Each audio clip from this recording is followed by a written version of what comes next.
Can you guys hear me or no? No? Let me go check.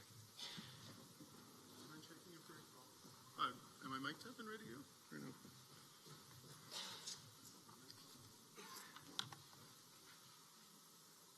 Good to go. Oh, there we go.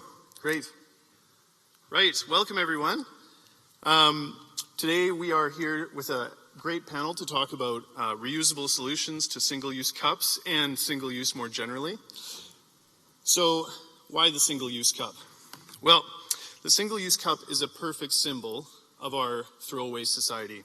It's convenient, it's cheap, it's quickly consumed, and it's even more quickly discarded. And in Scotland alone, conservative estimates are we consume and waste 500 million single-use cups each year, 200 million of which are single-use coffee cups. And that number is steadily increasing. So it makes sense that the coffee cup has become a focus for concerns over environmental impacts of single use and overconsumption. Programs like the BBC's War on Waste have helped reveal the colossal scale of the problem and the fact that at the time, only 1 in 400 single-use coffee cups are recycled in the UK. As a result of this pressure, single-use cups have become a bit of a political hot potato. Fact is, no politician wants to be seen with one. So, we'll all remember a couple years ago when then Environment Minister Michael Gove was caught with a couple single-use cups and very quickly made the shift to reuse. More recently, in fact, just last week, the Green Party in Canada was caught with a photo of her holding a reusable cup, and it turned out that was photoshopped to disguise the single-use cup she was using, which is a very apt Canadian election scandal. And then there's this beauty, which you can't make up. And for those who haven't seen it, Boris Johnson was just yesterday on International Coffee Day given a single-use cup, and it was snatched out of his hand by one of his aides who hopefully was announcing a new UK government policy when she said, no disposable cups. So there's something I think we can all get behind. Now, the government policy is important, and so we've got a representative from Scottish Government here today. And some critics have claimed that, our focus on single-use cups is unwarranted or unfair, that solving the single-use cup problem is not going to solve climate change, and we should focus our efforts elsewhere. But to address climate change and the climate emergency that we face, we cannot afford these either-or arguments. We need to do better on all fronts, and we need to do better now. And while efforts to improve recycling are always welcome and important and necessary, we know that in a sustainable circular economy, recycling is the least best option. We also know that when it comes to single use, it is the best option you can hope for. And so there lies the problem. Indeed, single-use cups have also become a testing ground for the critical circular economy solutions of tomorrow. The questions that we face: can we roll back our addiction to single use? Can we make reusable options competitive, convenient, and accessible against the disposables that they're competing with? Can we solve the single-use problem? Well, I'm delighted to be here today and to welcome an expert panel of people who are really working in the field, on the front lines, on this reuse problem. So, I will now introduce, let's see, in a particular order. So we've got, starting from my left, Trúan, who's our CEO of Hubbub, and he'll be talking about the work that Hubbub's been doing with Starbucks and others to really tackle the issue of single-use cups on the high street. Then we've got Wendy Rayner, who's here from the NHS Scotland, who's going to tell us about a project that she's been working on in the NHS to help cut their use of single-use cups. Then we've got Chris, who's from Keep Cup and the general manager for the UK, and he'll be talking about this iconic brand and what they're doing to cut down on the disposable situation. And then we've got Kevin Murphy, CEO of Cup2Go, whose deposit return scheme that's built up in Ireland, and some of the exciting progress that they're making over there. And lastly, we've got Andrew Forsyth, who leads the Zero Waste team in Scottish Government, and they've been working very hard on progressing both Scottish Government policy, but also helping the government lead by example in their own estates. So to kick things off, I'd like to hand it over to Truan, who's going to introduce what he's been up to with Hubbub and their partnership with Starbucks and others. Thank you very much. Clearly I sat in the wrong seat. I should have said that in. So I'm Truan, I'm the CEO of the environment charity Hubbub. We've been going for 5 years, and our aim is to try and get environmental issues out to a mainstream audience. So I just wanted to go through our story on coffee cups. So we knew that coffee cups used to be recycled in China, and they were no longer being recycled. We also knew that Hugh Fearnley was going to do his programme on War on Cups, where he was going to drive around London shouting about the fact that coffee cups, although everybody thought they were being recycled, weren't. So what we started by doing was we started by putting one big coffee cup recycling bin in Manchester. What we discovered is that McDonald's make amazing coffee because the bin kept getting broken into because McDonald's have a coupon on their coffee cups and people breaking into the bin to steal the coupon for the cups. So we locked it down like Fort Knox. We put a number more in one street in Oxford, in Manchester, Oxford Street, and we were able to collect 35,000 cups in a month, and we were able to take them in the UK, mash them up with other recycled plastic and turn them into gardening products which we could give back to Manchester. So what we discovered was that the public were willing to recycle. We then took that campaign to Square Mile in London, and in 3 months recycled 6 million cups with funding from all the coffee cup companies.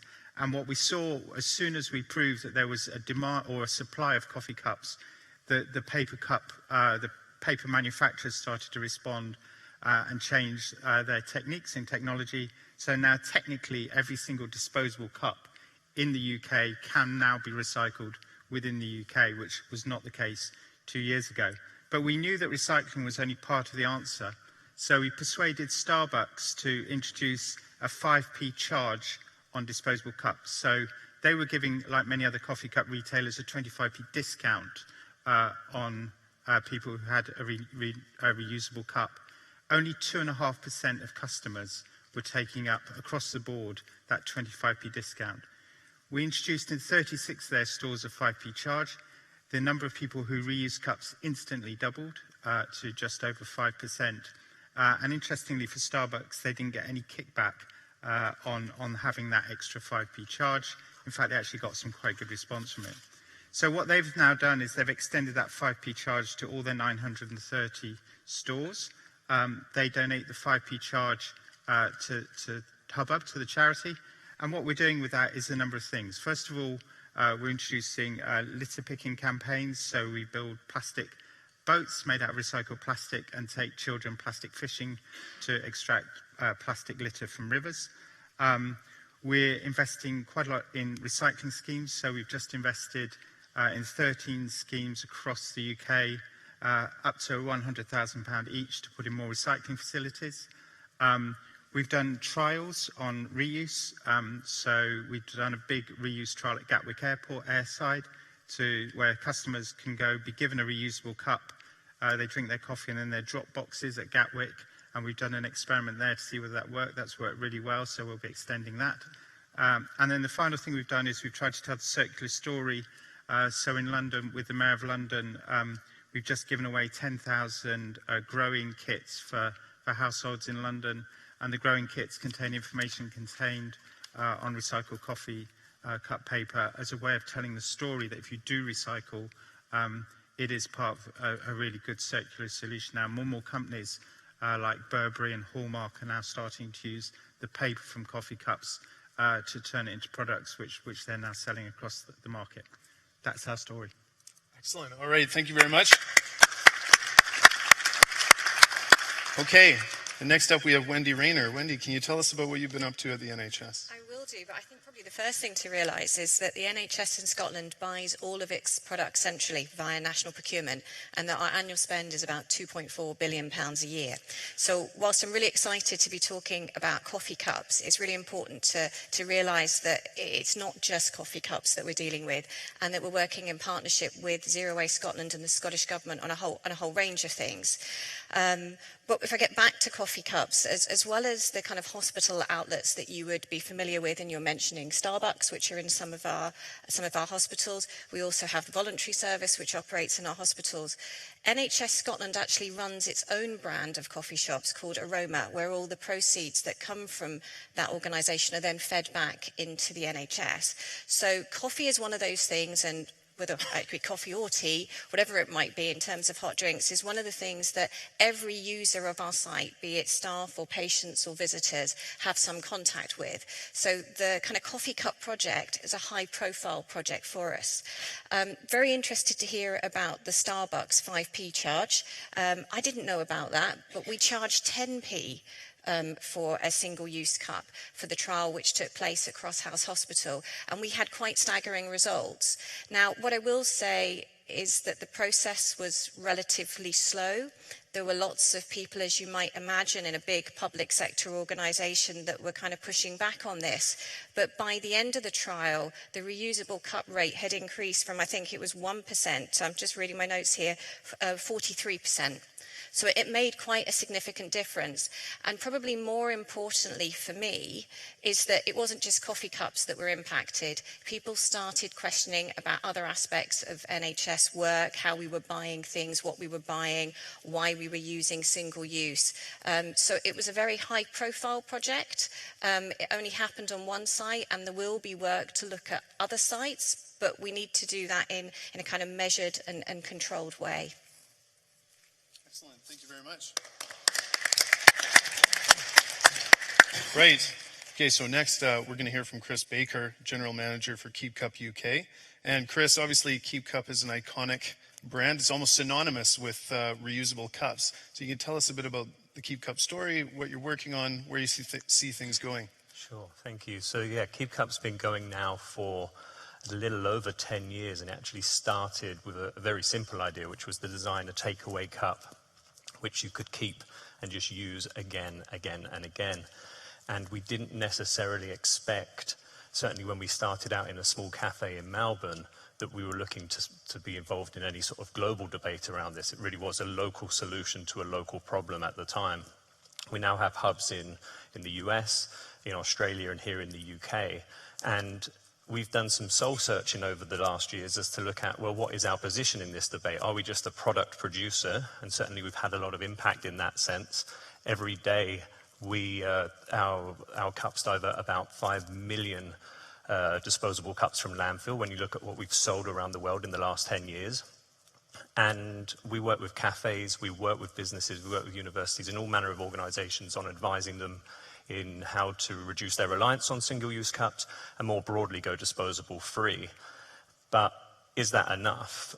When you look at a disposable cup, it's important to remember not only is it not really recyclable, it's also a completely unnecessary use of the Earth's natural resources. Essentially, you're taking something and you're using it once and then discarding of it.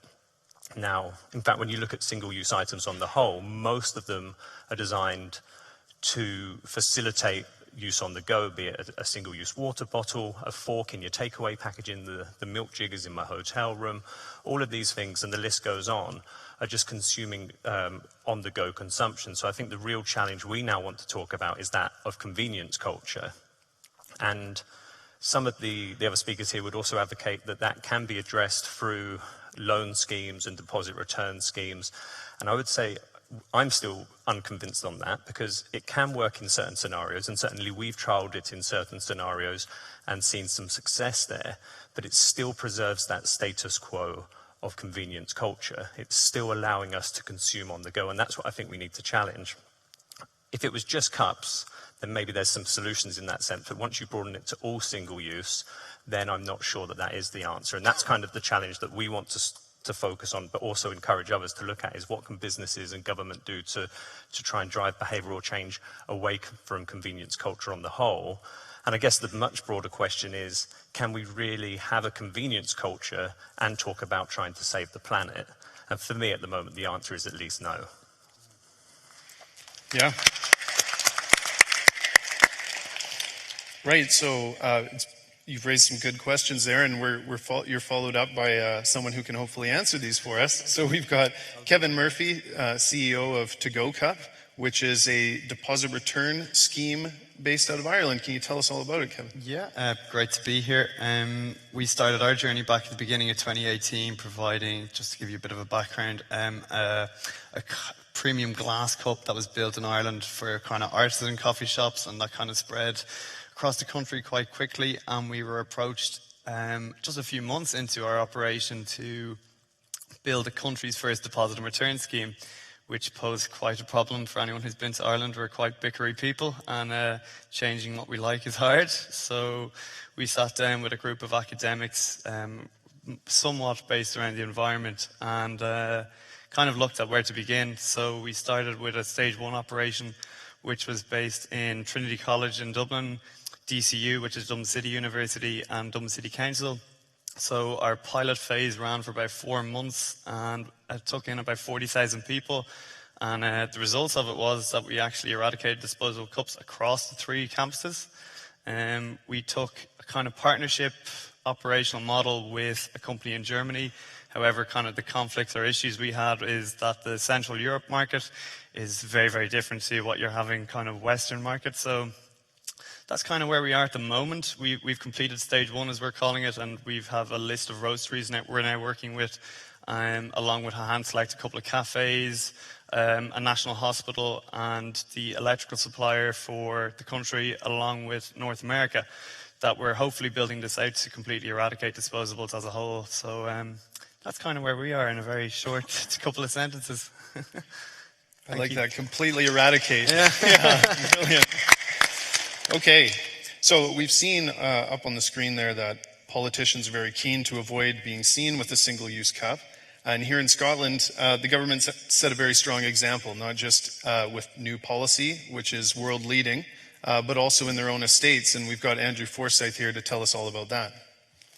Thanks, Michael, and thanks obviously other panel members as well to have representative across, I suppose, the waste hierarchy, so talking about different solutions. I suppose it represents the scale of the problem, but also the complexity that there's not one single solution. A lot of what I'll refer to today will be the recently published expert panel on environmental charges and other measures report, which is commissioned by the Scottish Government. An independent panel looked at the issue of single-use disposable beverage cups, took in a lot of evidence, and have produced a report which is presented to the Cabinet Secretary, a response, an official response will be due soon, which will set out official government policy.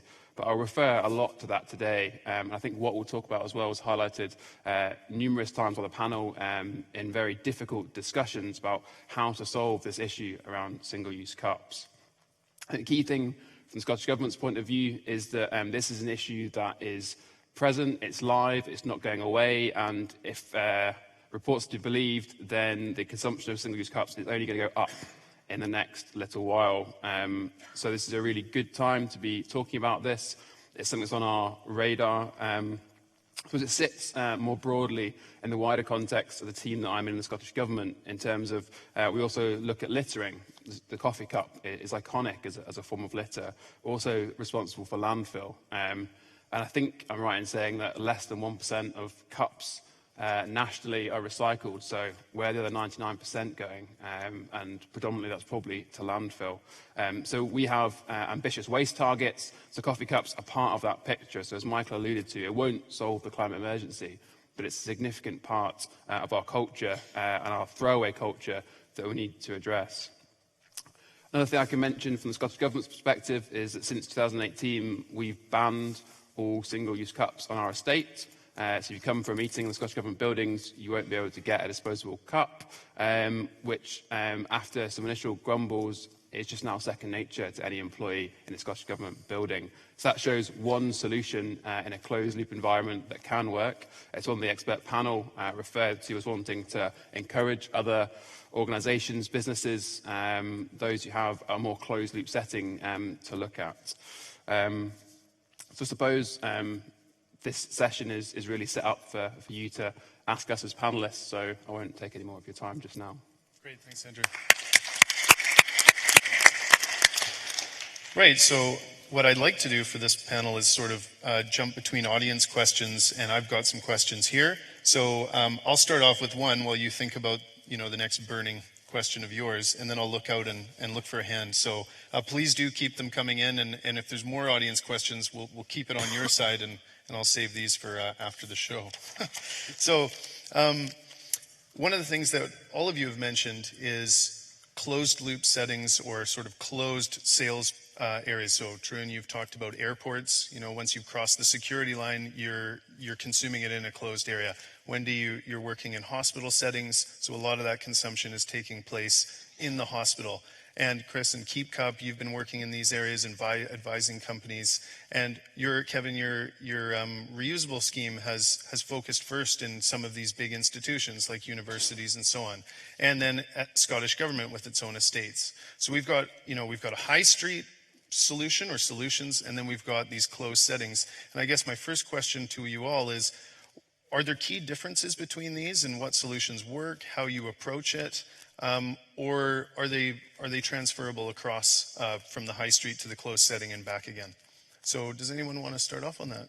Tarun. So we did our experiment rather stupidly was at Gatwick Airport, which is a busy airport, we discovered.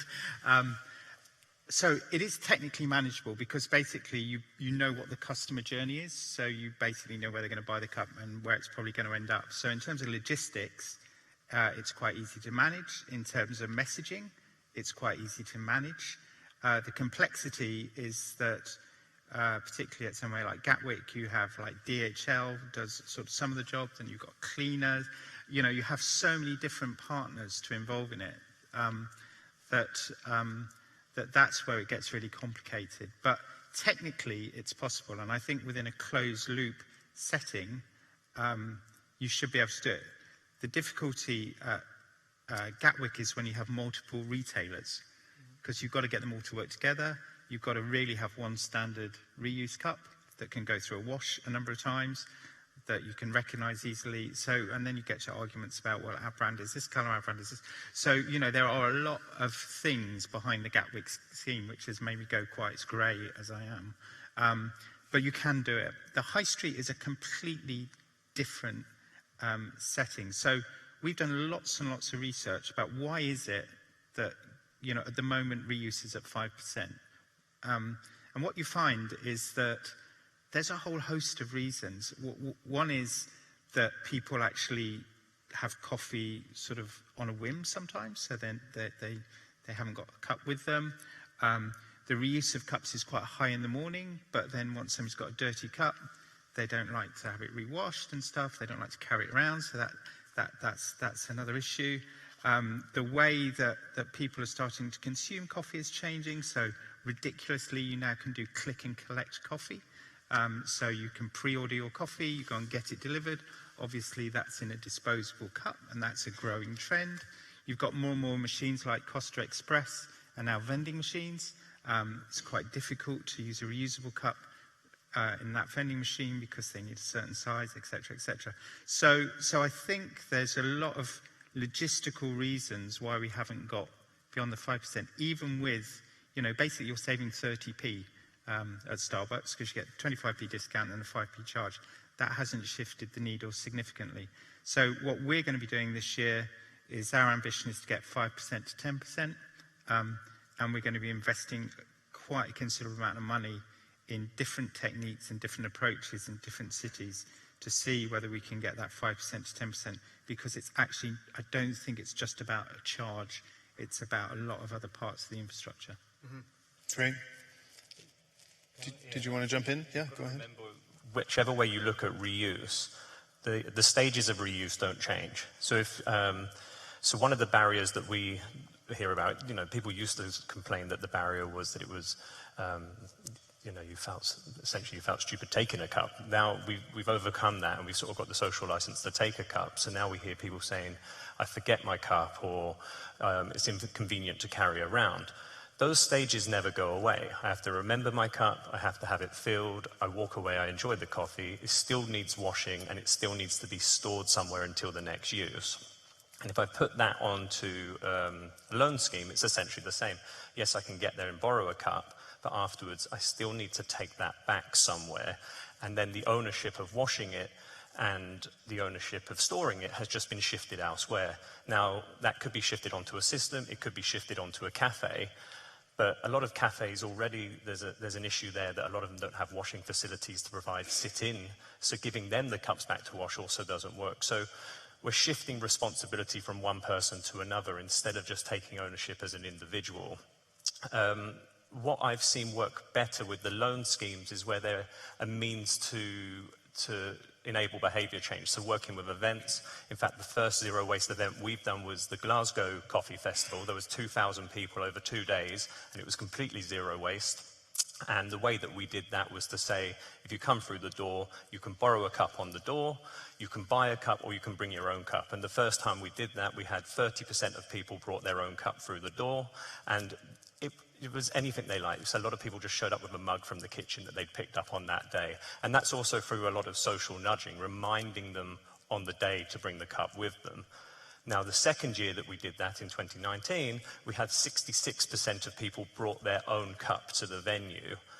We didn't give them, some of them bought a cup and they took it away and they used it. Some of them still just brought a cup from home on the day, but we weren't suggesting that a loan system would be the ongoing system for them. Just simply the system for the 2 days in the festival was a way of showing them that it is easy to do that and it is something that can trigger a change, and then afterwards put it back as their responsibility to do that. And we've repeated that sort of model and over, where ownership still relies on the consumer for the day-to-day. Mm-hmm. Wendy, did you want to jump in there? Yeah, I think so. I think one of the things about a hospital setting is that you've got the kind of cafeteria areas where people might bring their cup, but then I've got a lot of staff on site and I've got visitors on site who were maybe not planning to be at the hospital that day, or they're in their uniform and they can't get back to the locker, or maybe they don't have a locker in order to carry their cups. So the one thing I will say is that the success, I think, of the trial in Ayrshire was fundamental on the reusable cup being relatively low cost, in fact, incredibly low cost. So yes, they could borrow a cup, and yes, they could replace a cup and get another clean reusable cup.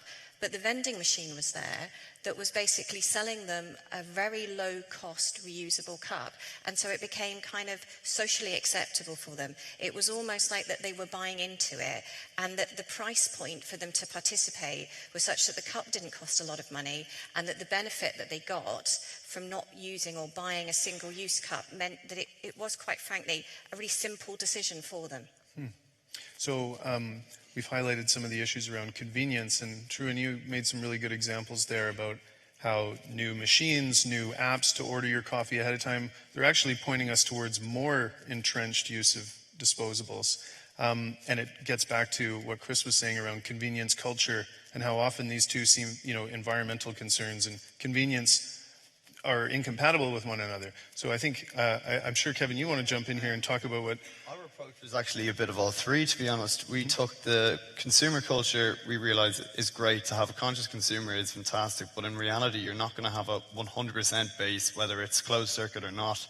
That's why taking that kind of choice away from them and shifting it back to either an outlet or a cafe or an organization to completely remove the other option, which is a disposable, putting it into consumers' head that this is you getting a coffee as per normal. So it falls into the category of price then. How do you make the consumer actually feel that they're just buying a coffee as per? So taking a price point, what we did was similar to what is done in Germany, is €1. It's not enough for that really to affect them actually buying something, but it's high enough for them to, why not, I'll return it. So taking the onus then on the cafe to actually decide, okay, I'm going to remove these at a price point. I'm going to provide them at €1. It shifts the cost then from them buying keep cups or any other type of cup in onto, okay, not a year's worth of disposables, not X amount of selling on cups. They now take 1 week's worth of cups. It's up to them to continue to shift that euro onto the consumer, and now it's on the consumer to decide on whether they're bringing it back or not. If they decide to keep it, even better. Now you've made someone a conscious consumer, as they would say. So taking bits and pieces kind of already what's going on and transferring it into something that everyone can buy into Then it just becomes a question of how far you can actually spread it. So if you take an area of for example, DCU has 14 coffee shops that include Starbucks and Insomnia, a Cafe Sol and so forth, making them all go, this is cost effective for you guys. And even with that, you're pushing that towards the consumer. The consumer's going, this is cost effective for me. I can drop it back to everyone. And then taking that on a bigger and bigger and bigger scale, there's really no need. It's kind of how we looked at it. Mm-hmm. And Andrew, I know that in the expert panel, they're very conscious of the difference between closed loop and open loop, and that there's a lot of nuance in there in what they recommended to government. Could you walk us through a bit of that?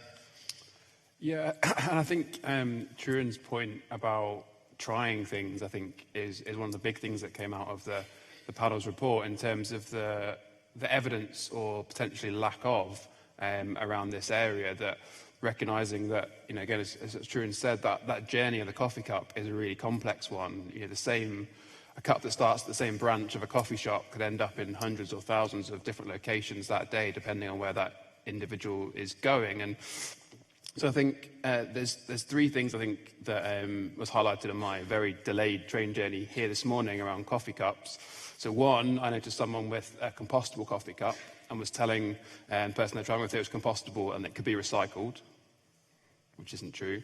Secondly, someone who bought a cup of tea because they were cold. So, you know, how do you have a solution that, you know, there's an impulse buy that she didn't even want the cup of tea, she wanted just something to warm her hands. So how do you have a solution that fits with that? And the third thing, the taxi driver that brought me from the station, because I was running late, was telling me how he didn't know the coffee cup had plastic in it. And so he thought it could be recycled. So I think, to go to the points that have been mentioned, there probably is quite a lot of confusion around this. There's a lot going on in the space, which is really innovative, really good. There needs to be concerted action, but I think that educated, informed consumer, I think, is a really difficult person to get to. And the expert panel realised that, and I suppose that's why their recommendations cover a range of different things. One of the key ones being we need more trials in a Scottish context. We need to understand what works in the high street, what works in airports, shopping centres, buildings, you know, all these different places, because there's not one solution. And if there was, I imagine some business would have capitalised on it already, which they haven't. So I suppose that's just some thoughts. Great. Okay, thank you very much. And now we'll go, okay, I can see a question here. Now, do we have others before yeah, think about it. We're going to go to Jenny. Yeah. Oh, excellent. Thank you. Hi, my name's Jenny and I'm from the Association for the Protection of Rural Scotland. I have a quick comment and a question. Truan, you mentioned we have these kind of trends towards providing click and collect services, for example, for coffee. And I really think that we don't have to embrace these trends and facilitate them. I think, and we definitely shouldn't be using them as an excuse to not make changes where we definitely have to make change. So that was my comment.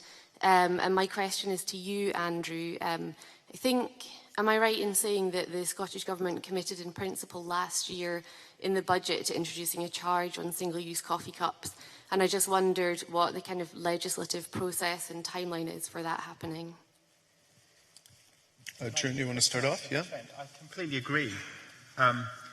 But I'll just give you a little anecdote to show you how, so to Chris's point, we've got to tackle convenience. So you can now order a Costa coffee via delivery. It can be delivered to your house. So Costa expected that most people who would take up this offer would be a workplace at a meeting. You have loads of people, let's order in 10 Costas. One of the highest uses of that service is to people's homes at 11 o'clock on a Saturday morning. So people, and it takes about 20 minutes to get the coffee to you. So people are ordering a Costa, probably hungover, to their house to get a Costa coffee delivered at 11 to their home. Now you think about the environmental impact, the air pollution, and that's the sort of scale of the convenience challenge that we have to face in this society. So I completely embrace what Chris said, is that we have to tackle that convenience message. And I think the other thing I would just sort of say in a policy context is we've been rabbiting on about coffee cups, which are technically now recyclable in the UK. Nobody's talking about cold cups, which have double plastic lining. Certain retailers sell far more cold cups than they do coffee cups. So why is it we picked on this product and not that product? And then if you start to expand it even further, you've got things like package wrapping, which a lot of people think are recycled, but isn't. So, you just start to think about the broader context. And I just really worry that if you go at a piece of legislation on one particular item, you're sort of skewing the whole response and you're ignoring probably bigger problems in exactly the same space and takeaway beverage containers that you probably should be addressing. Right, Andrew. I thought you'd be asking the question to me, Jenny. So I think what I can do without being a politician is give you the places to find the information and you can join the dots. You might be able to do that as we speak today. So you're right, there's a budget commitment to introduce a charge on single-use drinks cups, as well as increasing the carrier bag charge. The expert panel recommended that the Scottish Government should put a charge of between 20 and 25p on a cup, and as I said, the response to that officially will come up very shortly. And in the programme for government, the Circular Economy Bill was announced, which will look at enabling charges to be applied in relation to single-use items, such as single-use drinks cups. So you can join the dots.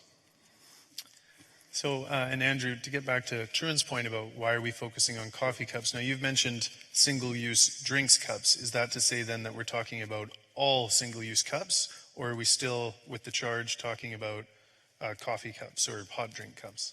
Sure, and I think it's something we've been grappling with, and the panel did as well. And the reason they focused on the terminology that's used in the report is single-use disposable beverage cups, which is a bit of a mouthful. But I think there's a really complex point around Truan's point that there's a number of different single-use cups that are sold in a shop. So absolutely, if a Starbucks charge for their coffee cup, they're putting the same charge in their plastic cup. Are they doing that as well? No. So, I mean, it's a really complex sphere as to, well, why would I, pay for one cup and not the other? It's made out of something that's equally harmful. So I think in terms of the legislation question, I can't give you the answer today. I think watch this space. I think there's some exciting developments. I think the Circular Economy Bill will go a long way to make an impact in this space. But I think absolutely, as Michael mentioned right at the start, maybe this is we're focused on one item in a climate emergency. Maybe that's just because we've got an hour and we can't tackle everything between us.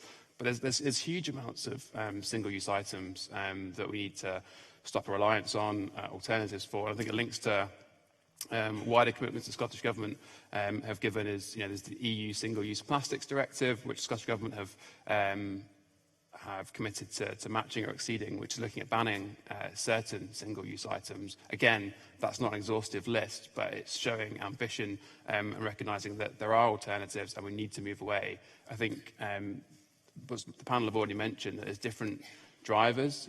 Charging is one aspect, banning in certain contexts is another, increasing infrastructure around recycling, deposit and return. There's a huge number of solutions to a single problem, and I think all of them are hoping to push the coffee cup up the waste hierarchy. Great. Now, do we have any other questions? Yeah, okay. I'm going to go to Corinne, and I should say I don't know everyone by first name in the audience, but Yes, hi, I'm Corinne. I run the master's program in ecological economics at the University of Edinburgh. So it's really great to hear all of the sort of positive outcomes that have come from all of the trials and all the work that you're doing. But I wondered, is anybody on stage involved with or aware of tracking the kind of bigger system impacts of these changes that we're bringing in? So of course it's good to reduce single-use items. I agree with that. If the consequence of that is that everybody owns 10 of these, then we're of course incurring a lot of embodied emissions, water, mining costs, social costs, etc. going along with that. So presumably there's some need to pay attention to the larger global system and making sure that as we shift away from single-use plastics of all kinds or single-use items of all kinds, that we don't end up with a proliferation of really intensive environmental products that people don't know what to do with. One of these could last 20 years. So is there any work going on tracking that, the consequences of behavior change in terms of these larger environmental impacts that we could be incurring? Mm-hmm. Great question. Who wants to jump in on that? Wendy? Yeah, I will just very quickly, two aspects of that. One is the very low-cost reusable cup that was introduced was measured And one of the really positive things for me was that you only had to reuse it 4 times for it to kind of break even with the disposable cup. And I think that metric is the kind of one that we can identify with, because I've got several reusable cups at home, including some quite funky ones from the company next door to me that people have given me for gifts, you know. So it's one of those things that people buy you, so you do end up with a lot of them. So the impact of those are quite important. But it's also worth acknowledging within the public sector that we're required to, and we actively use the sustainable procurement tools which are published by Scottish Government, and that requires us to look at whole life costing and to take into account a whole range of impacts, but the social and the financial as well as the environmental. And I think there are lots of things that we need to consider. It's not just that we might use them and throw them away, but are they made of the right types of material? Can those materials be recycled in Scotland? And what's the economic benefit for that in Scotland? So there's a much bigger question, I think, that needs to be considered. Yeah, no, I can see you both want to answer this. I just wanted to ask the audience, can I see a show of hands? How many people own at least one reusable cup? Okay, so pretty much everyone. Now, how many people own more than one? Okay, quite a few, right. So in the Gatwick trial, we measured the full environmental cycle, and that report, I'm not sure if it's live yet, but it will be open source, so you can see. Some cups did disappear. God knows where people took them. On the plane? Who knows?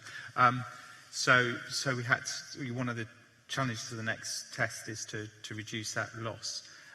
We've also done a lot of research on how many times people reuse cups and how many cups they have. And again, that research is just about to be released. What we did discover is that a lot of companies are giving away reusable cups. So a lot of corporate gifts are now reusable cups.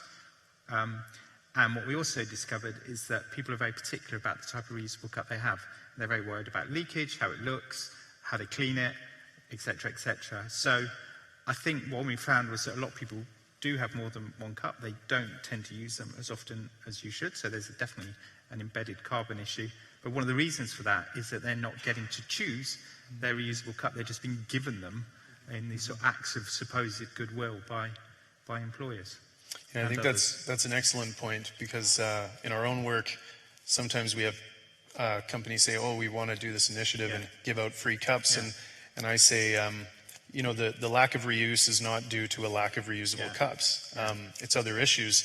And the point about it being, you know, it's kind of like an accessory item. You want one that matches you, that you picked out. And obviously Keep Cup has a wide range of different cups, probably for that very reason. What do you have to add, Chris? Yes, so going back, and I should say this probably goes back, say 3 or 4 years, 5 years, when we were really, and in certain markets where we're still trying to get over this hurdle of people understanding the purpose of reuse, personal ownership, personalization, having something that reflects their personality is important. But as we've grown, you know, the thing that keeps our owner awake at night is she doesn't want to be the next reusable carrier bag. She's had people say to us, I've got 7 of your cups now, and I've only purchased 1. And that is terrifying to us that we could end up in that sort of situation where it does become, say, the next reusable carrier bag. I certainly have a cupboard full of those. And that's why I think we have to now sort of elevate beyond that and start looking at and questioning the business models and broadening it. But it is a much broader conversation than cups. It has to be, because otherwise what happens is we get very focused on just trying to solve the cup problem.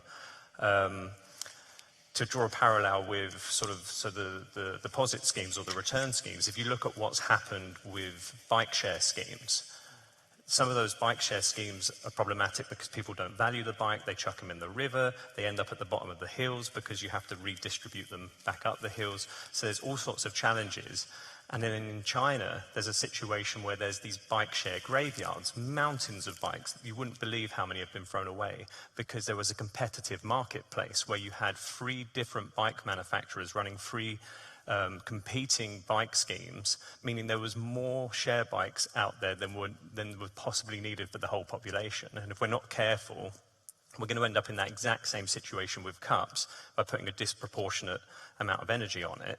And I think we need to start we talked a bit about this takeaway ordering app and business models like that. I think that's where we do have to question, if we can't do an outright ban on single-use items or charge it, can we start banning ridiculous business models? Why are you doing app ordering of a coffee?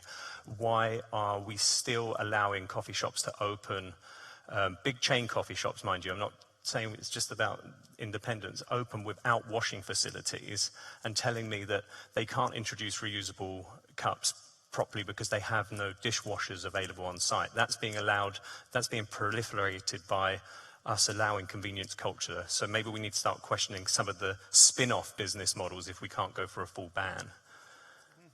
Yeah, great point. So maybe we need to start questioning business models that are so dependent on some of these single-use things and are unable to accommodate some of the reusables.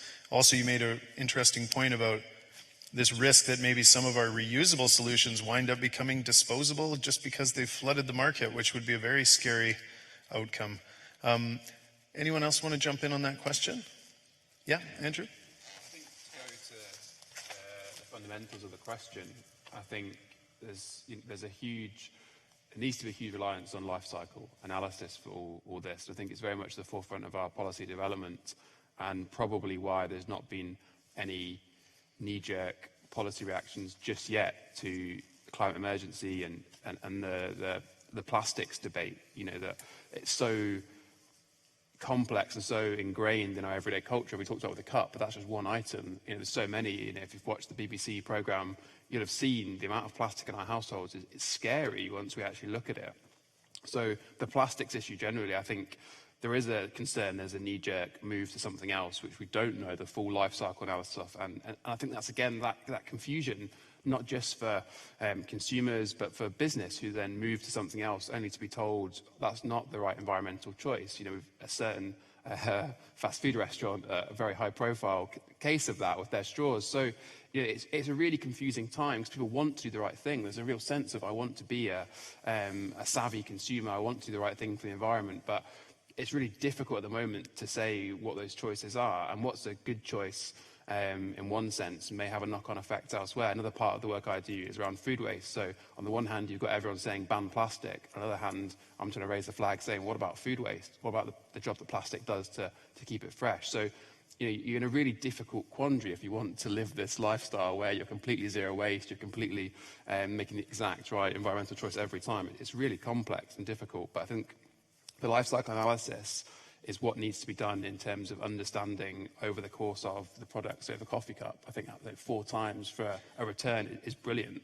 But I think consumers maybe don't know that. At the point of sale, they're not told that. They see just, you know, £10, £12, how much Keep Cup retails for. But, you know, they see that and think, well, that's expensive for a cup. But if that underneath had a breakdown to say, it will use me X amount of times and, you know, it's better environmental impact and adds that 25p discount every time, you know, it's a no-brainer for a consumer. So I think there's just something there about adding the layer of details. People can make informed choices. Mm-hmm. Whose responsibility do you think it is for that clarity and transparency? Because I totally agree, but is that need to be legislated? Is it the retailer? Is it the business? Who has to put that?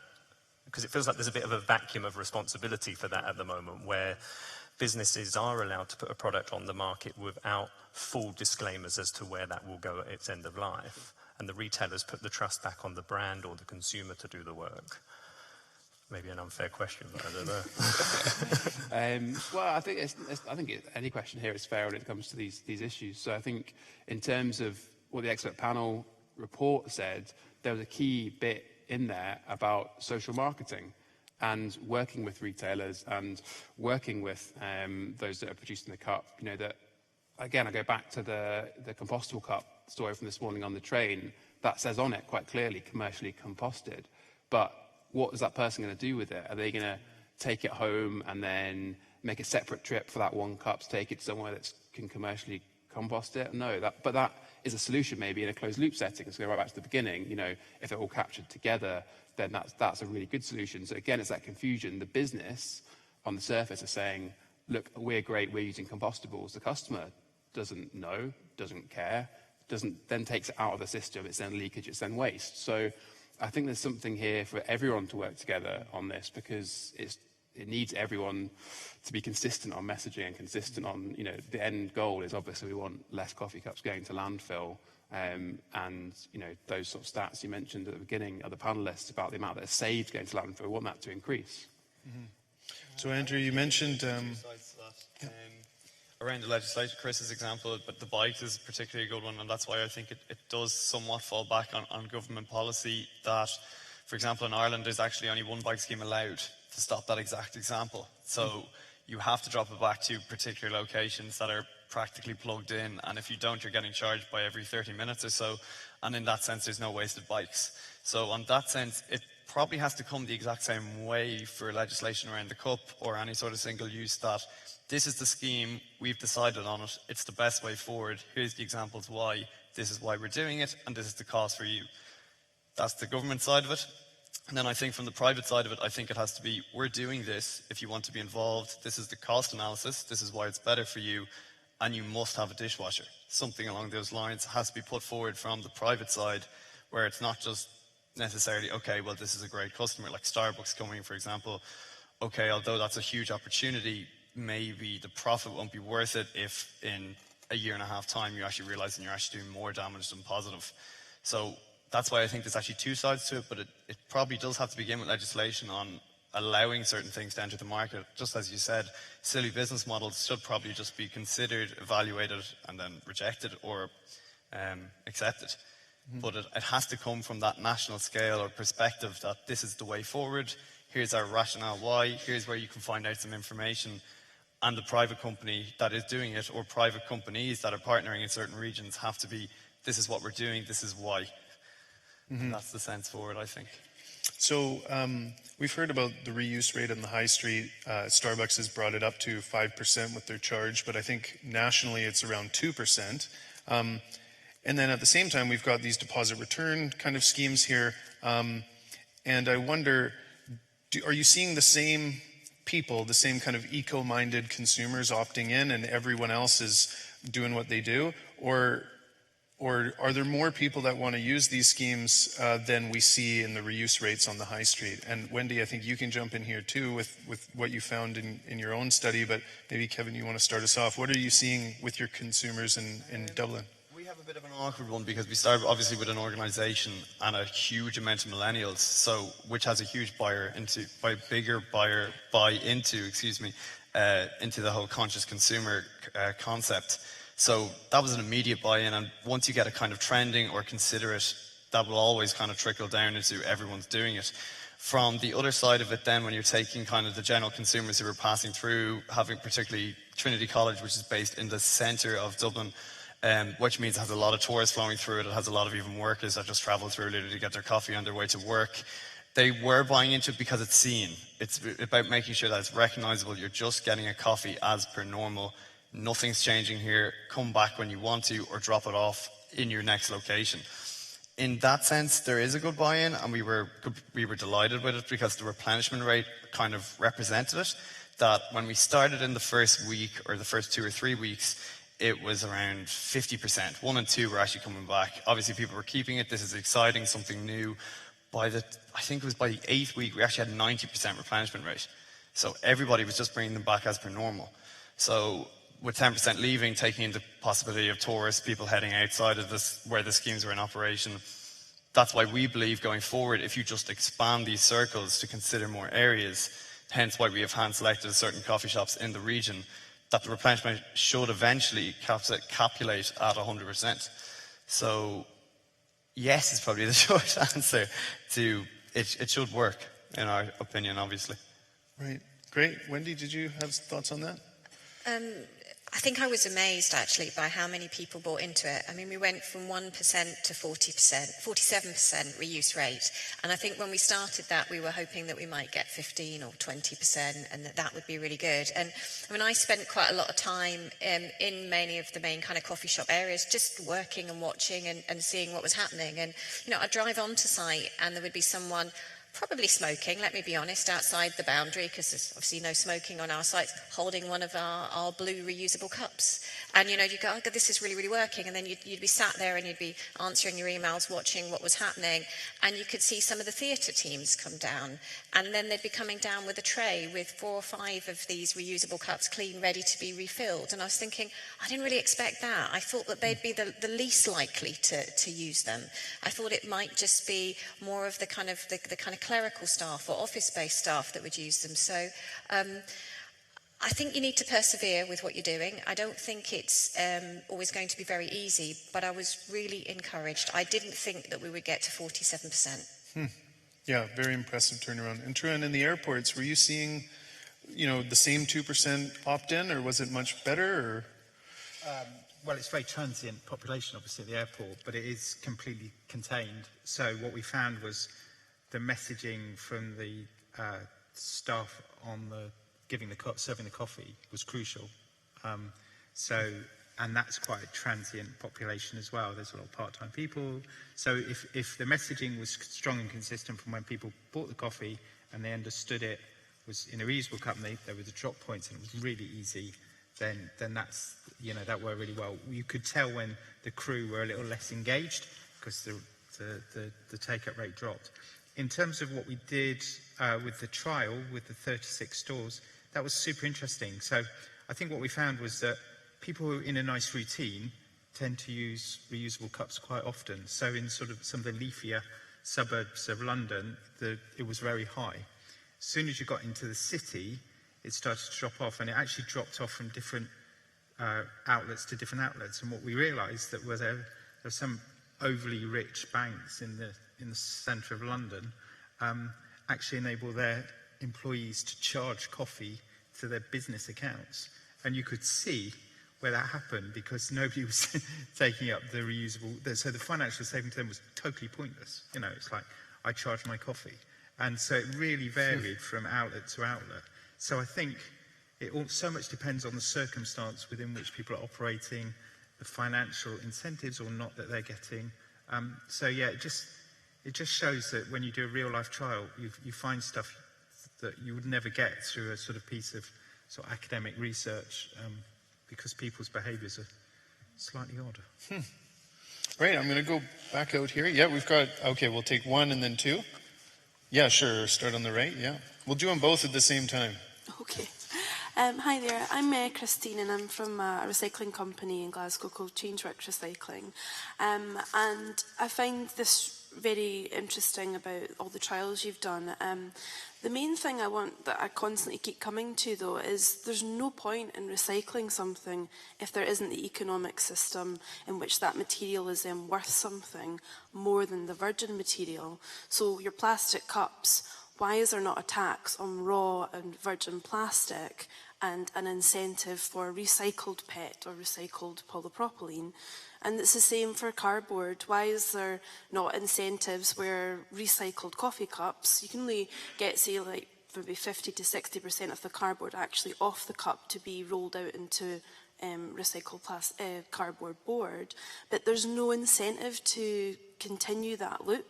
So therefore, we can recycle as much as you want. We can take all the plastic cups out of Scotland tomorrow, find them all, but there's not the economic system there to keep that actually as the cheapest option. And yeah, I find it very frustrating that we can get the recycling right, but we can't get the economic system in place. And I feel that needs to come from government where they tax virgin materials. Okay, great. So we'll save that one, incentives for recycling. Yeah, and we have one more question, same table.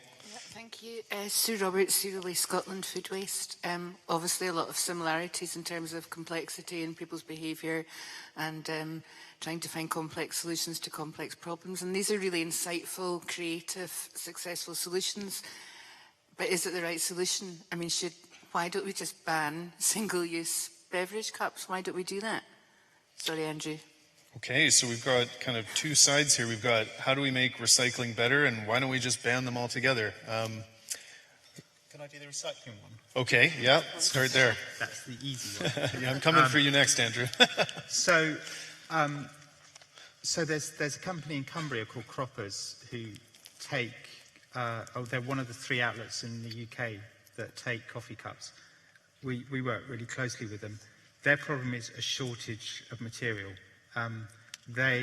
So, for example, Hallmark now are changing their cards over to be made out of recycled coffee cups. They want to do that quicker. Hallmark croppers want to do it quicker. The problem is that they cannot get enough cups through, which is why we made this sort of significant investment in coffee cup recycling infrastructure. Because actually, the virgin paper in coffee cups is of incredibly high quality, and they can make absolutely beautiful quality paper off the back of it. So in terms of that circle, it's one of the few parts of the recycling industry where the demand for the product is now far outstripping the supply of the product. So on coffee cups and the use of that high quality virgin paper, that is not the problem. I completely agree we should have a carbon tax because that's the way that we're going to drive carbon out of the system. So a tax on source should be across the board, not focused on one thing or another. It should be a tax on carbon, in my opinion. Yeah, great. I can agree with you there. Andrew. He looked at me there. So I think there's 2 aspects. I think your question, Sue, I think there's a range of measures before we get, I suppose, to a ban. I think where we want to make sure is that we are going about this in a robust, evidence-based way, and I don't feel like we have the evidence there to say that a ban, for instance, is the right way to go.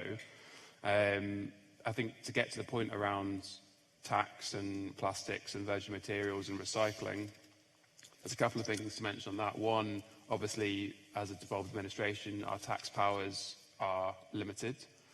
Any new tax powers, especially around the environmental tax powers, the process, if we wanted the tax power today, we'd have to probably wait 4 or 5 years and have the agreement of UK government to do so. So any charge around a coffee cup would be a charge akin to a carrier bag. It's not a tax, to make that clear. In terms of what's going on elsewhere in this space, there's 2 things. So the Treasury are still working on a plastics tax, looking, I think, to consult again on what that might look like.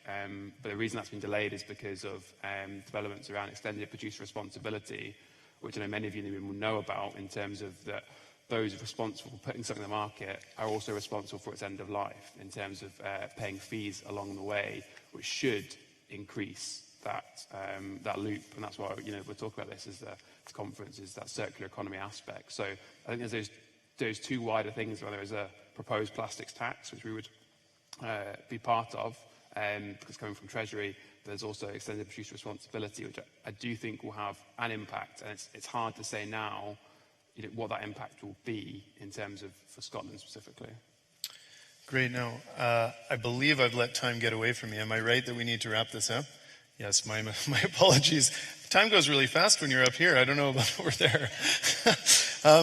So unfortunately, we won't be able to get to any more questions, but we do have a repeat session after lunch, and I'll be sure to work through some of these. And if anyone still has a burning question they want to ask, then I'd encourage you to come along to the next one, and we'll keep going. So I guess firstly, I'd just like to point out that we'll be having lunch in the main room there, and then sessions will start off again at 1:30, including this one. There's going to be speed pitches also in the main room for people to check out. And I guess lastly, to really thank our panelists for taking time to share their expertise and really show us about the reuse solutions that we can work towards. So thank you very much.